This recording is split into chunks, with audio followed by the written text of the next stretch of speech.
warahmatullahi wabarakatuh. Salam sehat untuk kita semua. Alhamdulillah kita akhirnya dapat berjumpa kembali walau secara virtual. Untuk mengawali kegiatan hari ini, marilah kita berdoa terlebih dahulu sesuai dengan agamanya masing-masing, dan yang muslim membaca basmalah. Bismillahirrahmanirrahim. Anak-anakku kelas 9A sampai 9C. Pandemi Covid sampai hari ini masih semakin meningkat. Oleh karena itu, kalian jangan lupa terhadap protokol kesehatan, yaitu menggunakan masker, mencuci tangan dengan sabun, dan jaga jarak.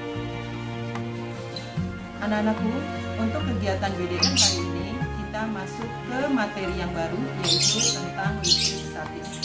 Sebelum pembelajaran kita mulai, marilah kita lihat tayangan berikut ini. Ini ada 3 bahan, yaitu potongan kertas kecil-kecil, penggaris plastik, dan kain wol, atau di sini dipakai jaket yang bahannya dari kain wol.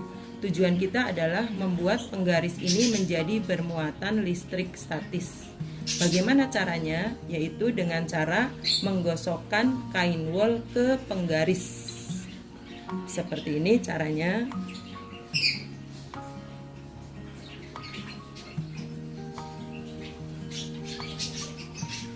Nah, nanti selang beberapa saat akan kita dekatkan penggaris yang telah digosok kain wol ke potongan kertas yang kecil-kecil.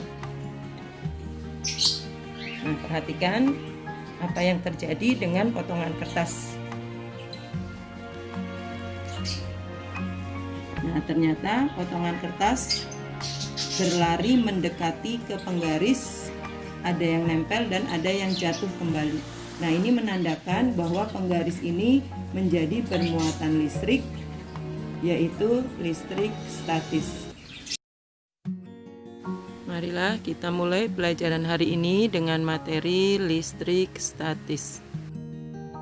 KD yang akan dicapai hari ini adalah mendeskripsikan muatan listrik untuk memahami gejala-gejala listrik statis serta kaitannya dalam kehidupan sehari-hari. Listrik statis adalah suatu gejala yang ditimbulkan karena perbedaan muatan yang dimiliki oleh suatu benda.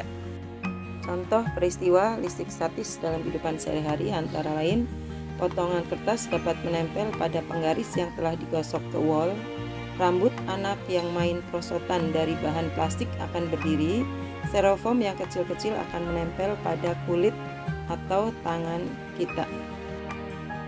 Suatu benda secara alami adalah netral, namun benda bisa menjadi bermuatan listrik jika dilakukan beberapa hal. Cara membuat benda menjadi bermuatan. 1. Secara konduksi adalah cara membuat suatu benda menjadi bermuatan listrik dengan menempelkan benda tersebut ke benda lain yang sudah bermuatan.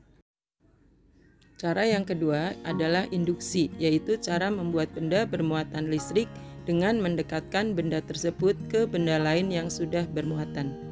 Kemudian yang ketiga, menggosok merupakan cara yang paling mudah untuk membuat benda memiliki muatan.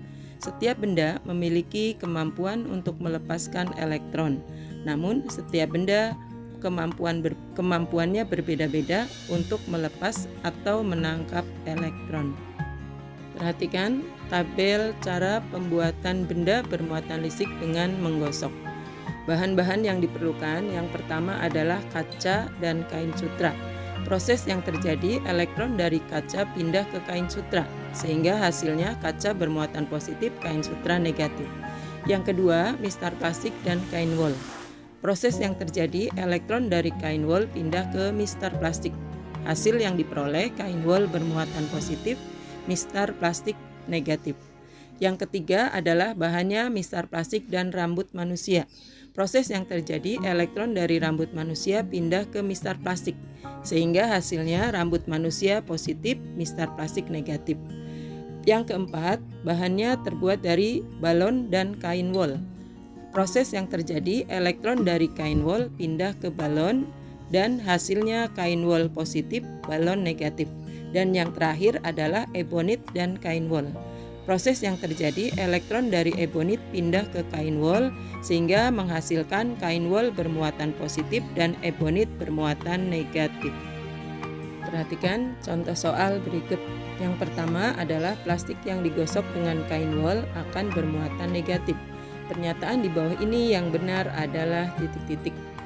Sesuai dengan penjelasan di atas di tabel, jika plastik digosok dengan kain wol, maka elektron akan pindah dari kain wol ke plastik, sehingga plastik kelebihan elektron dan bermuatan negatif.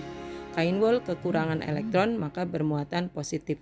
Jadi jawaban yang sesuai adalah elektron wol pindah ke plastik, yaitu yang B. Kemudian contoh soal yang kedua adalah kaca yang digosok kain sutra akan bermuatan positif. Pernyataan yang benar di bawah ini adalah titik-titik. Penjelasannya pada tabel di atas, jika kaca digosok dengan kain sutra, maka elektron akan berpindah dari kaca ke kain sutra, sehingga kaca kekurangan elektron, kain sutra kelebihan elektron, maka kaca bermuatan positif dan kain sutra bermuatan negatif. Jadi jawaban yang sesuai adalah elektron kaca pindah ke kain sutra, yaitu yang B. Sekarang kita lanjutkan, materi berikutnya adalah tentang elektroskop. Apa itu elektroskop? Elektroskop adalah alat yang digunakan untuk mengetahui muatan listrik pada suatu benda. Bagian-bagian dari elektroskop ada 3 bagian. Yang paling atas disebut kepala elektroskop, kemudian yang tengah konduktor, dan yang paling bawah yang terdiri dari 2 keping adalah daun elektroskop. Kemudian dibungkus oleh dinding kaca.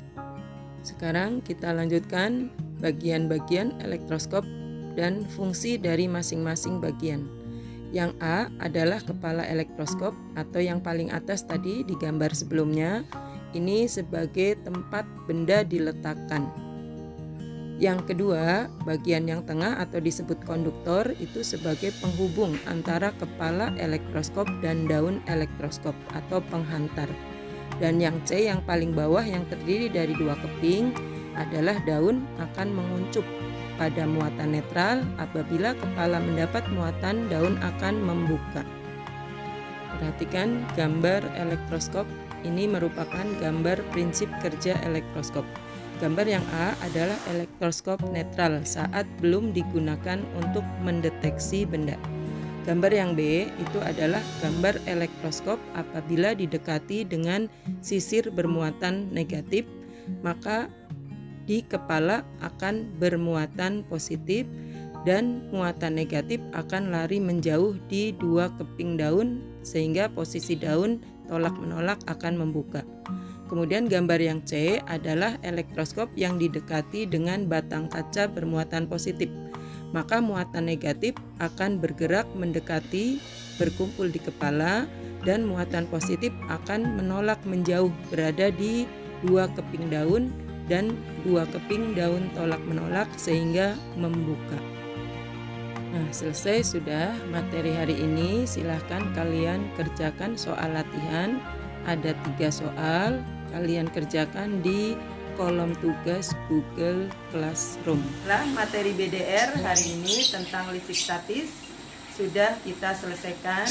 Semoga apa yang Ibu jelaskan tadi dapat kalian simak, kalian pelajari sendiri di rumah masing-masing dengan orang tua kalian. Dan untuk pertemuan berikutnya, Senin depan, kita akan mempelajari tentang hukum kolom. Jadi Ibu minta kalian persiapkan materi hukum kolom untuk membaca terlebih dahulu dari buku paket yang sudah dipinjamkan dari perpustakaan. Untuk menutup kegiatan hari ini, marilah kita membaca hamdalah. Alhamdulillahirobbil alamin. Wassalamualaikum warahmatullahi wabarakatuh.